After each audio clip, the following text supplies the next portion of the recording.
Hello, everybody. I hope you've had a good week and all's good in online learning land.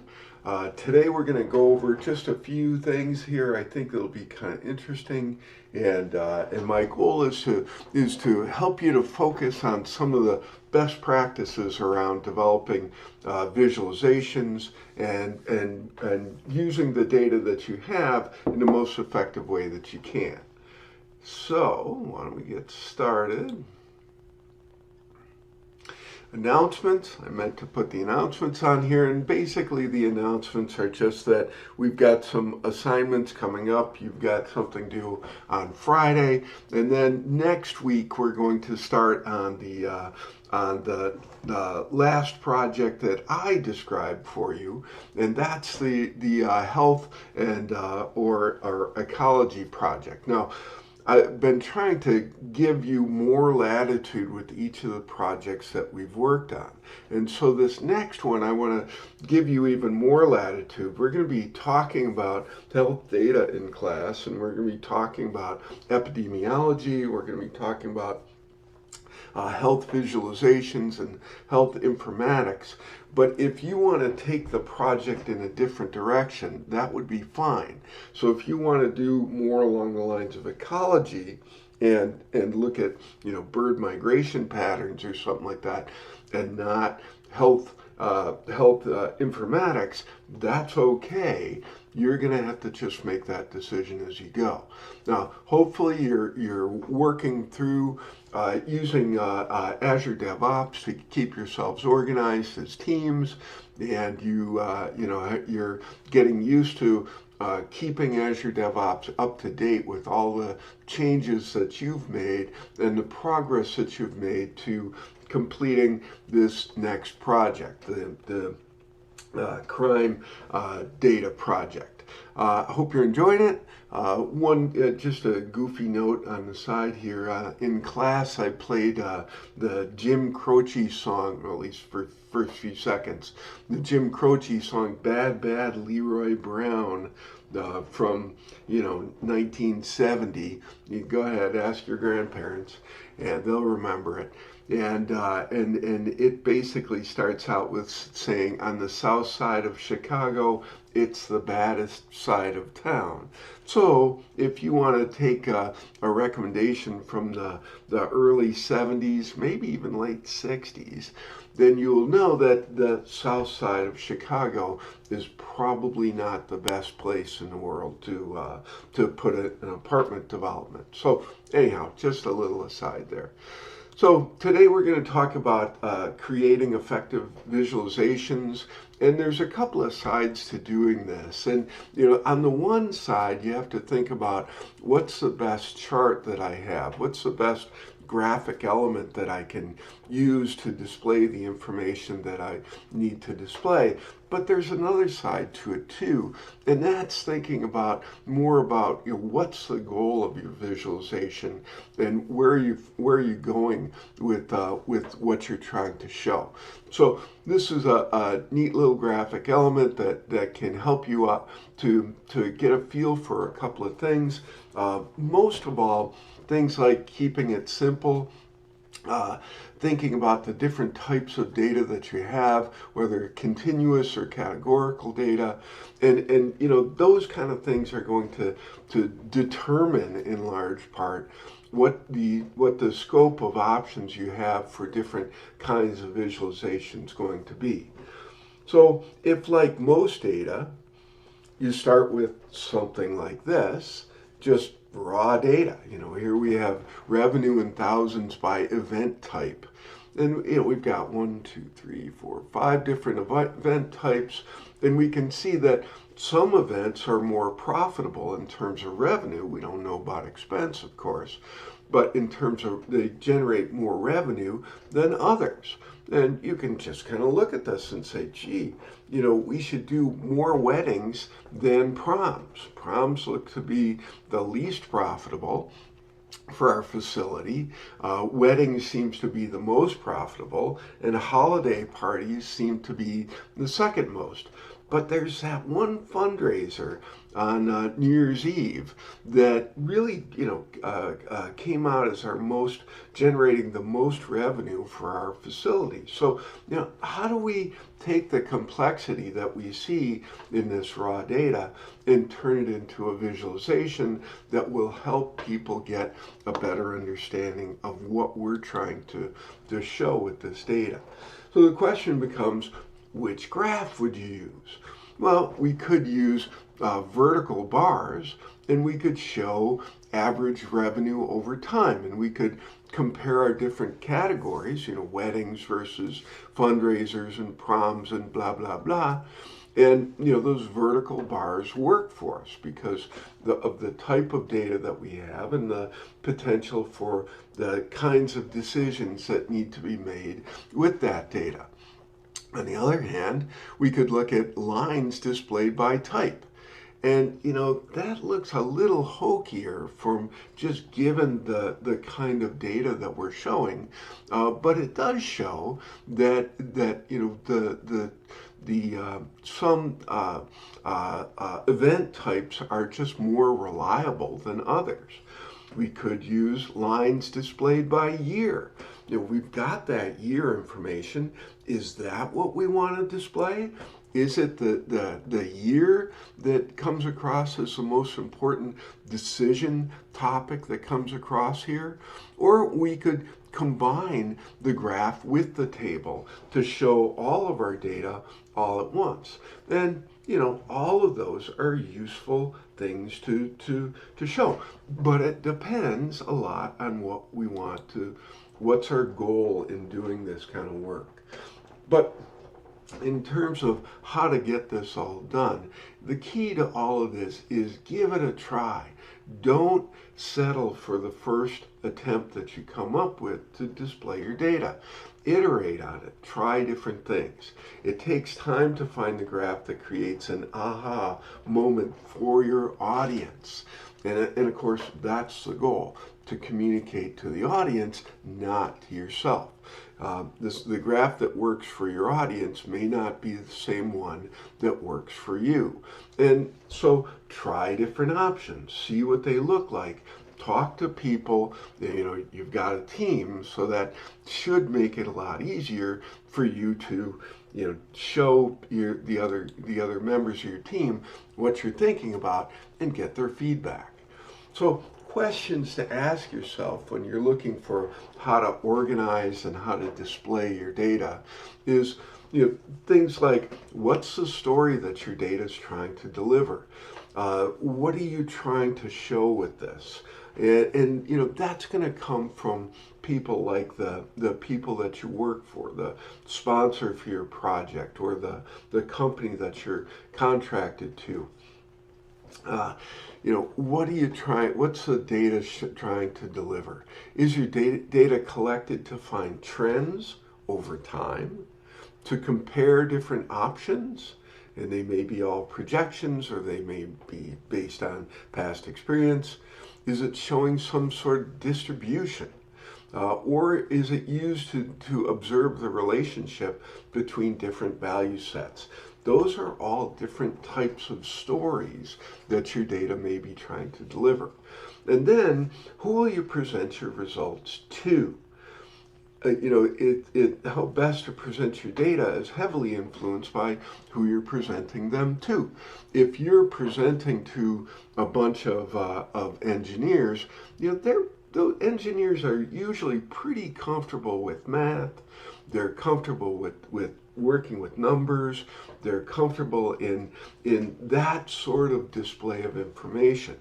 But if you're talking to people from an advertising group or a marketing group, they may be less interested in the numbers and more interested in trending information, and they may want a more easily explained explanation for what was your methodology in working with the data. So pay attention to who you're presenting to, and take the time to learn who they are and learn what you can about them before you present. data sizes and types. So sometimes we have huge amounts of data, and sometimes we have small amounts of data. And the size of data that you have, it really helps to determine how you should display that data. For example, pie charts work best with a small number of data sets, a small amount of data. However, if you're showing a significant amount of data sets, using a scatter plot may make more sense. You need to select a chart type that fits the size of your data best and represents it clearly without cluttering up the screen. If you did a scatter plot and you've got gazillions of values, it can look like just a machine gun shot at your graph. And that's not the right approach. You need to find a way to keep your graphs from getting too cluttered by having values all over the place.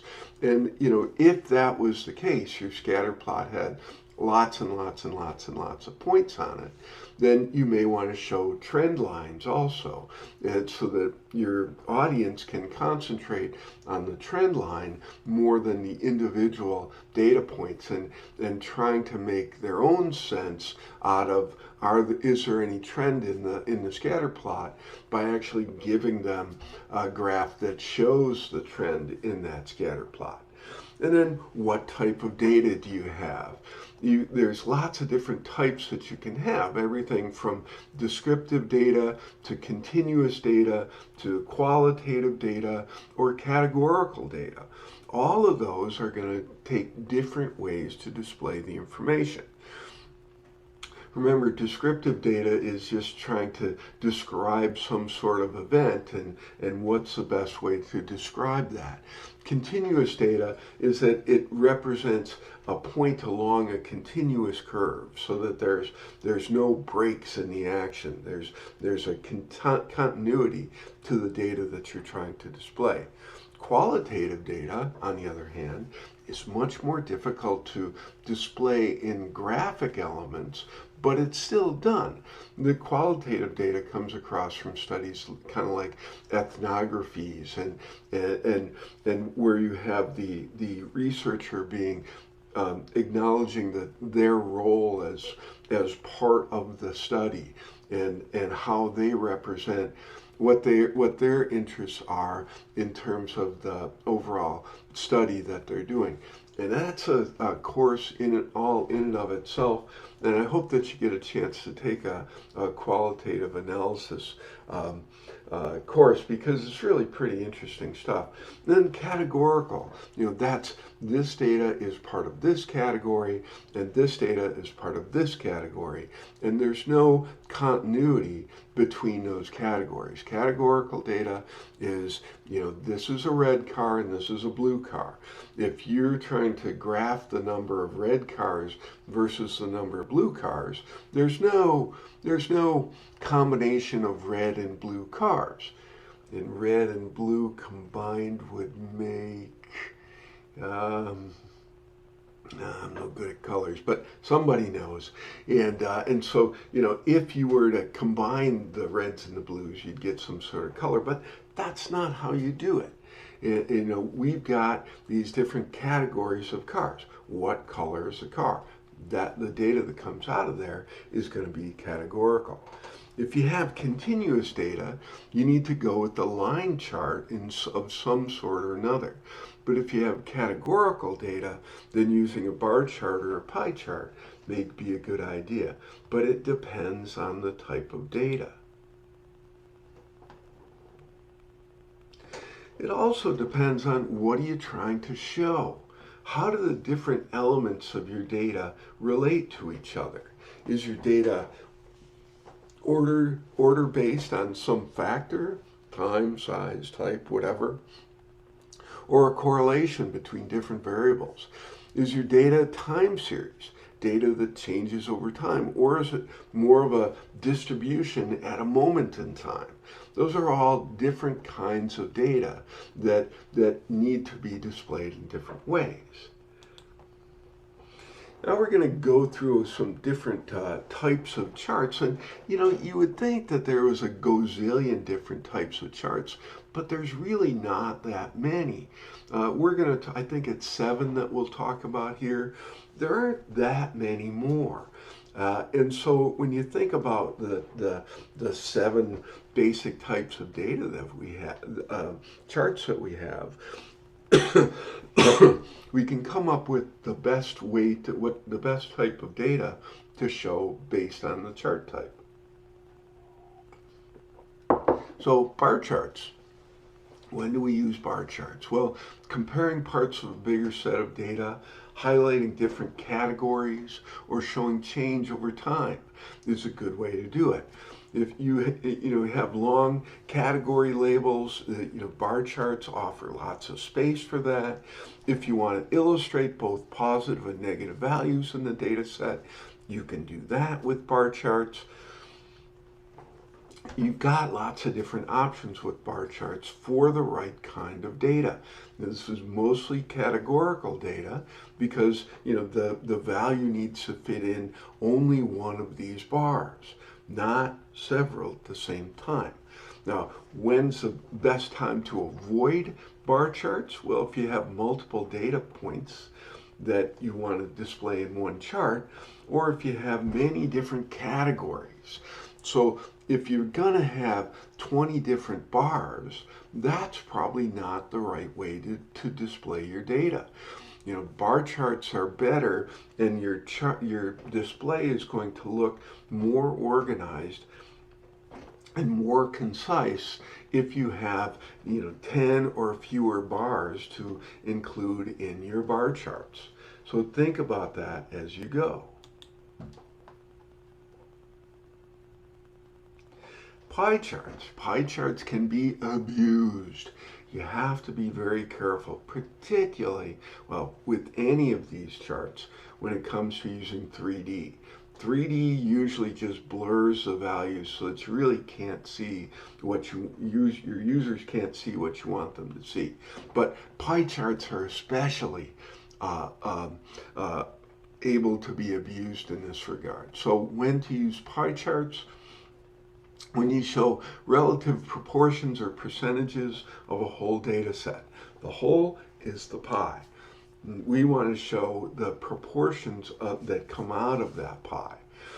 Best used with small data sets, and this also applies to the donut charts. When comparing the effect of one factor on different categories, if you have up to 6 categories, don't go 20 categories in a pie chart. They just disappear and you can't see them. When you should avoid a pie chart? Well, a big data set. It doesn't make sense when you have a big data set. And if you want to make a precise or absolute comparison between values, that's not what pie charts are for. Pie charts are for your users to look at it quickly and get an overall grasp of the proportions of different values in your data set. That's all, nothing more. Don't try and get them to do any calculations on it or anything else.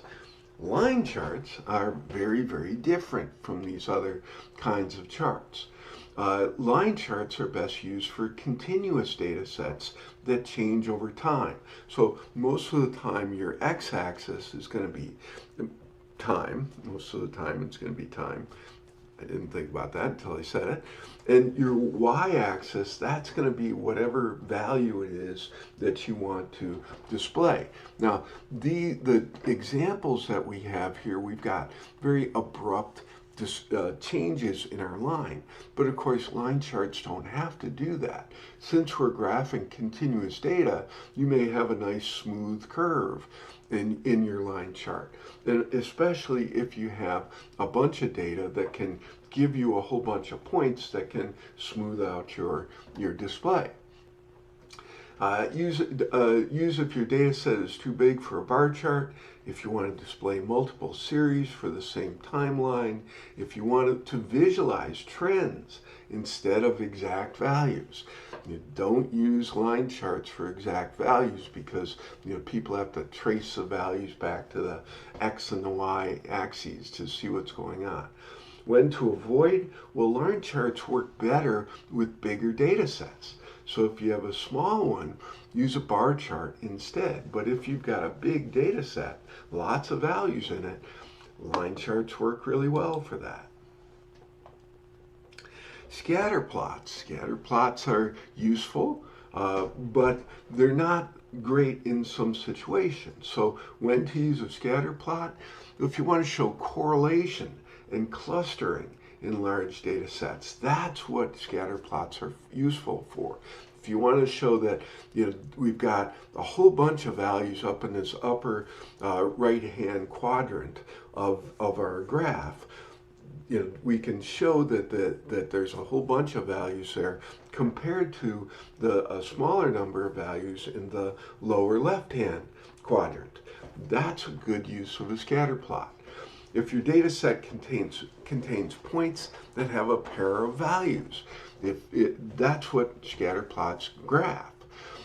If the order of points in the data set is not essential, because we can't really show order in this. What we can show is clusters, and that's what our scatter plots are usually useful for. Now, in this one, in our little example here on the left-hand side, you can see that a trend line was imposed in there using some statistical analysis to show that if these values were graphed to show how they relate to each other, that would be the trend.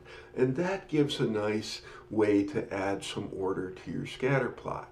Now, when to avoid scatter plots? If you have a small data set, because then you're just going to have a couple of dots out there, and that's it. And if the values in your data set are not correlated, then there's no point using a scatter plot. Now, an area chart is good to use when you want to show part-to-whole relationships. How much of this it relates to the whole. And a lot of times the whole represents 100%, so it'll be a bar across the top, and then you show how much of whatever relates to different parts of it. If you want to portray the volume of your data and not just the relation to time, when to avoid, it can't be used with discrete data. It has to be used with looking at categorical data. Bubble charts, when you want to use these, well, when you want to compare independent values, if you want to show distribution or relation, and bubble charts are not very useful for small data sets. Then last of all, we have these combined charts. Combined charts are useful if you want to show, if you want to compare values with different measurements. If the values are different in range, those are useful ways to use combined charts. When to avoid them? Well, if you want to display more than 2 or 3 types of graphs, in that case, it's better to use separate graphs to make it easier to read and understand. You can see where combined charts would get very cluttered very easily, and that's something that we want to avoid.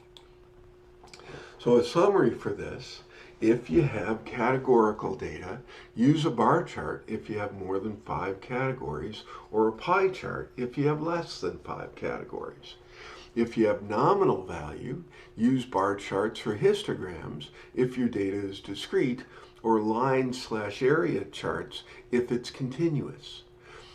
If you want to show the relationship between values in your data set, use a scatter plot, bubble chart, or line charts. If you want to compare values, use a pie chart for relative comparison, or bar charts for precise comparison. If you want to compare volumes, use an area chart or a bubble chart. If you want to show trends and patterns in your data, use a line chart, bar chart, or scatter plot. You can see where the main point in this summary is: what are you trying to show? What's the story your data is trying to tell?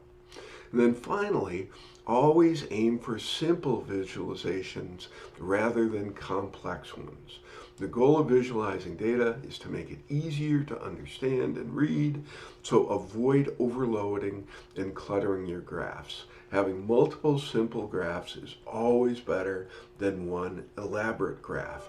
And that's a rule of thumb to take away from this and to embrace every day, because we've all seen way too complex graphs and it's hard to look at it. Now, how to make your whole thing better, so that instead of just what are some rules of thumb to make your presentations better? Well, we'll go through a few of those too, just to kind of round out this little lecture. Um, Rules of thumb: simple is always better. Think about the ratio of data to ink. In our low data to ink ratio, we've got a lot of stuff, a lot of ink on there in that 3D graph that really doesn't display as much data. If we just have two axes to show, go to 2D. Don't go crazy. Look at how much clearer the bar chart is in the lower right-hand corner than the black one in the lower left-hand corner. A lot of you used black backgrounds in your first project, and it was fine, but be careful with that. Think about this ratio of data to ink. Choose the right chart type. I showed you this chart type, this graphic before, and I just included it because it did a nice job. So if you have categorical data, use a bar chart. If you have more than 5 categories, or pie chart. Otherwise, we already went over that one. We won't go over that one again. Visualize one aspect per chart. Before creating a chart, you need to decide what exactly you want to show in the chart. Not just correlating X to Y to, correlating everything in sight. Think in terms of exactly what you want to show. And if you need to show 2 sides of your data, a pattern and some details, use 2 different plots. For example, if you have a line chart to show details and a heat map or horizon graph to show the pattern within the data, there's nothing wrong with highlighting patterns in charts and then displaying details in graphs. These are all good techniques to help you to show the information that you want to show. Then make your axis ranges interesting. So this is a key one, because I've seen it a lot of times where students don't think about the axis ranges that they're showing. If the range of your vertical and horizontal axes depends on the type of chart and the story you're trying to tell with it. For example, if you're using a bar chart and only show the maximum values of different data sets, your axes need to start from 0. On the other hand, if you want to show fluctuation in your data in precise numbers, then you can zoom in your axis and make the fluctuation clear. That's over here on the right-hand side, and the goal there is to show that the data fluctuates all over the place. It's not to show the absolute value of these different bars, even though you could see it. But on the left-hand side, you can see we start at 0 there, and that changes our ability to show the fluctuation that we see on the right-hand side. Because of the axes that we're using, it just changes what we can see there. And if our goal is to show that the data fluctuates, show the data that fluctuates, show how it fluctuates. But if it's to show absolute values, then you got to start from the 0. Emphasize change rate by transforming your data. This is a tricky one, because if you want to show absolute change, look at how this value has changed over time. That's what you're showing. But on the right-hand side, what we're showing is that the rate of change that's happening with this data. And here we're using a logarithmic scale. Now, logarithmic scales are great for people who understand them. And that they're only properly used when you're showing rate of change. If the goal of your story is to show rate of change, logarithmic scales make sense. But if you want to show in absolute values how something has changed, then logarithmic values don't work at all for that and can be just very confusing. Now, what about scatter plots? What if you have too many values, or you're bordering on having too many values? What are your techniques? What techniques are available to you to show that maybe there's multiple plots stacked on top of each other? That's the problem with scatter plots. If you have two values that come out as the same, then in your scatter plot, they're going to be stacked on top of each other, and you're not going to see that. So thinking about hollow circles or hollow circles versus solid circles, those kind of things are things to think about when you've got overlapping points in your scatter plots. Using a good color scheme. Colors have meaning, and we'll probably talk about that next week or 2 weeks.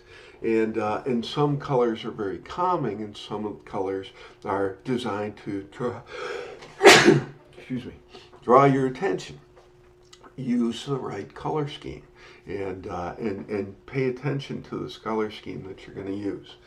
Okay, well, that's all I wanted to give you for this week. I just wanted to go over some basic ideas of how to incorporate good practice into your visualizations. And, this is important because the goal of our visualizations is not just to put the data out there, it's to communicate to our users and to communicate what we think the story of our data is to the people who need to make decisions using our data. I hope you have a good week. I'll have the next Sunday. I'll have the next project all outlined for you, and that'll be the subject of my next lecture. So I look forward to getting your assignment this Friday, and next week we'll talk about the next one. So take care, everybody. Have a good weekend. Bye bye.